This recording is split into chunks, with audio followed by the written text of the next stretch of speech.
Alcoholics Anonymous is an international fellowship of people who have struggled with alcohol addiction. Since its founding in America in 1935, tens of millions of people worldwide have joined local AA meetings for help getting and staying sober. AA is non-professional, peer-led, and self-funded. Participation is anonymous and open to anyone looking for help with a drinking problem. AA's foundation is abstinence. It offers treatment, not a cure, for alcohol addiction.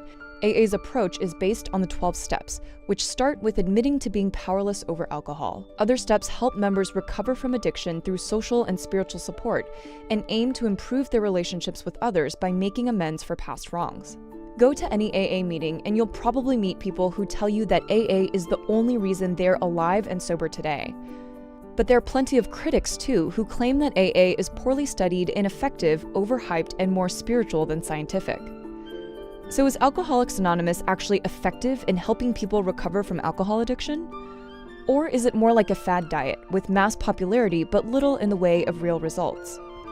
Researchers at Stanford, Harvard, and the European Monitoring Center for Drugs and Drug Addiction set out to answer this question in a new landmark study.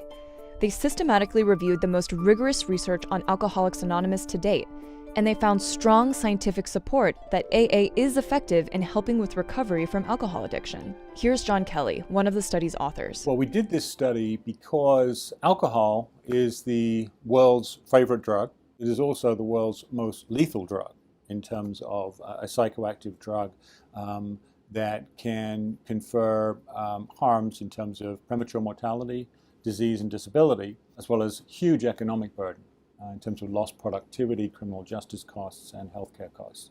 I was interested in AA from the very beginning of my career, and I have to say at first I didn't have a particularly respectful take on it. It seemed to me that you had to have a degree, you should be trained in medicine or psychology or social work, and you should understand things about neuroscience and medications if you wanted to help people who had alcohol problems.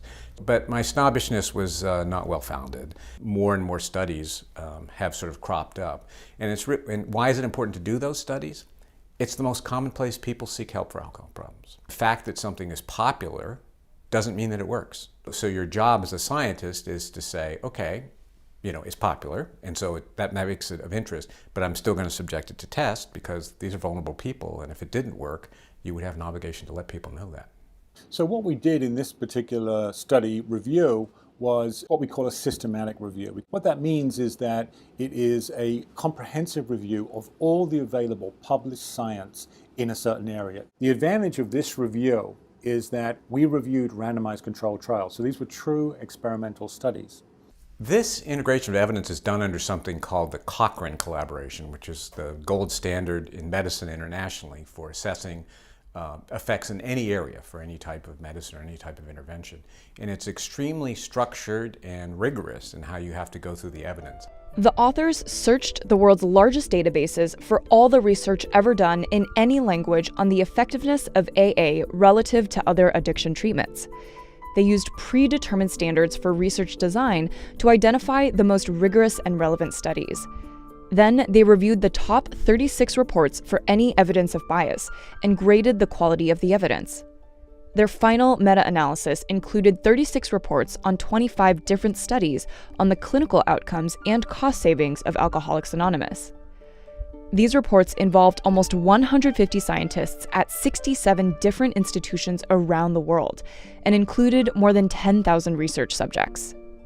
The most important conclusion of the review is that even though Alcoholics Anonymous was invented by peers and not by professionals and was not created by people like me who do science for a living, nonetheless the science supports what they did. And in fact, people who go to Alcoholics Anonymous are, depending on the study and the sample, about 20 to 60% more likely to end up abstinent than people who do not.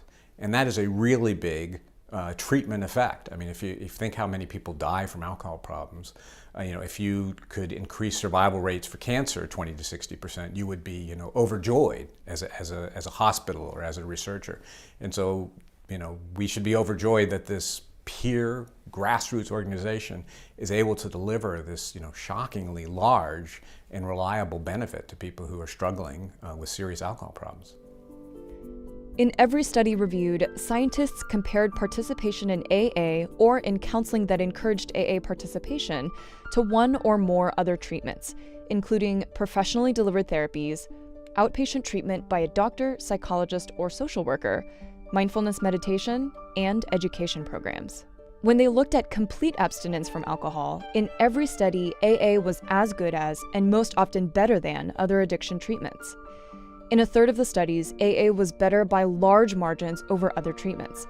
For example, in one study, 60% more people stayed abstinent through AA than through cognitive behavioral therapy. AA also helped people stay abstinent over the long run. It was more effective than other treatments at every time point over 3 years in the most rigorous set of studies. At the same time, there are people who go to AA and they don't end up fully abstinent, but they also cut their drinking a lot. And this was a bit of a surprise for a pure abstinence organization. But when we looked at outcomes beyond abstinence, like how many days of heavy drinking did you have, or how much did you drink on the days when you were drinking, AA also came out very well there. When studies looked at AA's effects on partial sobriety, measured by the number of days people stayed sober, AA was better than other treatments in a third of the studies, and equally good in the rest. AA was also equally good at reducing the number of drinks people consumed on the days they chose to drink. In terms of alcohol-related consequences, like health problems, missed days of work, DUIs, and relationship problems, AA was also as good or better than other treatments. Another major finding, I think a very important one from a societal perspective, from a healthcare system perspective, is the ability not just to produce higher remission rates, but to do that at a much reduced healthcare cost. People aren't going to the emergency room, they're not ending up in a hospital bed, they're not using mental health or addiction formal clinical services as much. AA produced significant cost savings in 4 out of the 5 studies that analyzed costs, and the savings could be dramatic. For example, in one study, AA participation reduced healthcare costs by more than $10,000 per patient over 2 years relative to cognitive behavioral therapy. AA was also better at helping these people stay sober. The takeaways are clear. The most rigorous data available on Alcoholics Anonymous shows that it can help people get sober, stay sober, drink less, and suffer fewer negative consequences of drinking, all while keeping healthcare costs down. But how does AA actually work?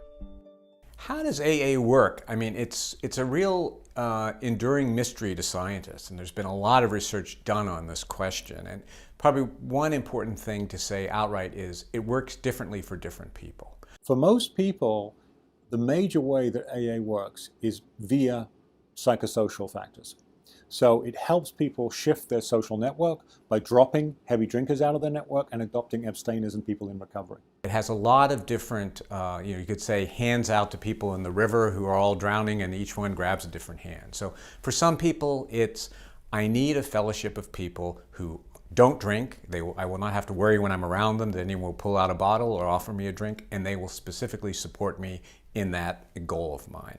Second, role modeling and hope.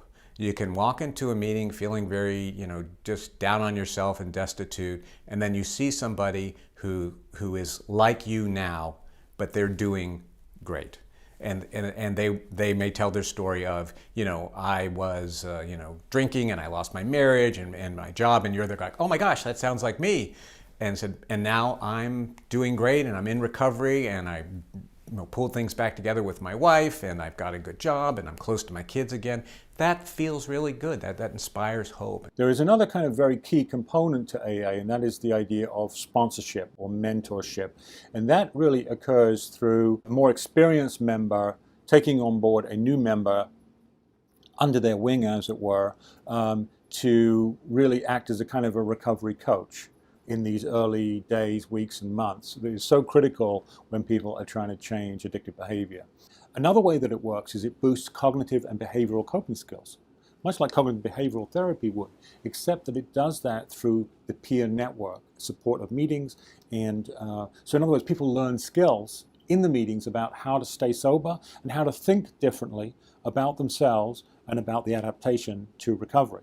The other ways that we found that AA works, confers benefit, again through proper mechanistic research, is through reducing craving, reducing impulsivity, maintaining motivation for abstinence over time at a high level. So this constant vigilance that occurs through the reappraisal.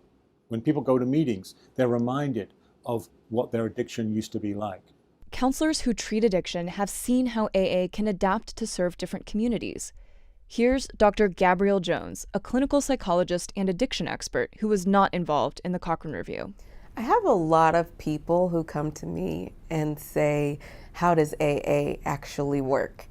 And that's also a very difficult question because everybody is different. How AA might work for a person of color who is generally used to being in community with others, that's the direction I would take. I would talk about how being in community gives you a support system. It gives you a network. It gives you people to lean on. They understand that from a cultural perspective. People also seem to benefit in AA from the experience of helping others, which is central to AA's philosophy. What that means is this is not a service. It's not like going into a restaurant where you're the customer and you just take things. You're also supposed to give things. And one of the interesting findings about the social support literature is that giving support seems to be as good for our health as getting it. And it really structures itself in ways that you can do that. And for some people, it's maybe the simplest thing of like I set up the chairs before the meeting or I make the coffee. But it's a role and it gives a sense of worth and a sense of service. So we talk often in psychology about harm reduction. And I believe that community-based meetings are a source of harm reduction because that allows people to have somewhere to go when they have nowhere to go. And it allows people to get things off of their chest when they don't have anywhere else to do that. And it's a place where they know they'll be encouraged to be sober. It's not a bar, it's not a restaurant. It is a safe haven where other people are sober and are accomplishing what people want to accomplish. And in underserved communities that can't have or don't have access to mental health or physical health as easily, AA being right down the street really makes a difference in terms of recovery. The underserved in our communities can really benefit from AA and community-based meetings because they are free and they are often easily accessible. So you can generally find an AA meeting at a nearby church or community center. Because of the wide stretch of AA, you could go almost to any country in the world and find an AA meeting in your language. And that is really what makes it beneficial because we don't have that privilege in the healthcare system. So what do the results of this new review mean for professionals who counsel people with alcohol addiction?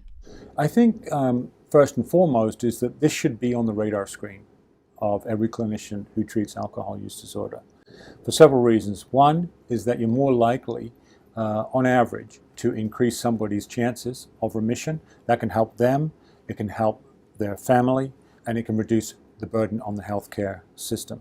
I would hope that physicians and pastors and social workers would see this study and understand how valuable AA and 12-step meetings and community meetings can be for people that they are interacting with, for their family members, for their friends. And I would hope that they would advocate or encourage their clients to at least try some of these meetings, just because sometimes, given our healthcare system, the people that we see who have addiction problems or struggle with addiction don't necessarily have the resources to go to a rehabilitation facility for 30 or 60 days.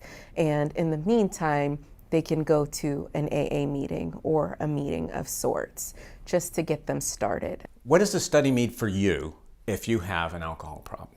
What it means is that Alcoholics Anonymous, in fact, has a good evidence base and a good chance of improving your life. It's not a guarantee. You can't make guarantees about addiction, but the evidence is there that it is a perfectly rational thing to do to give it a try.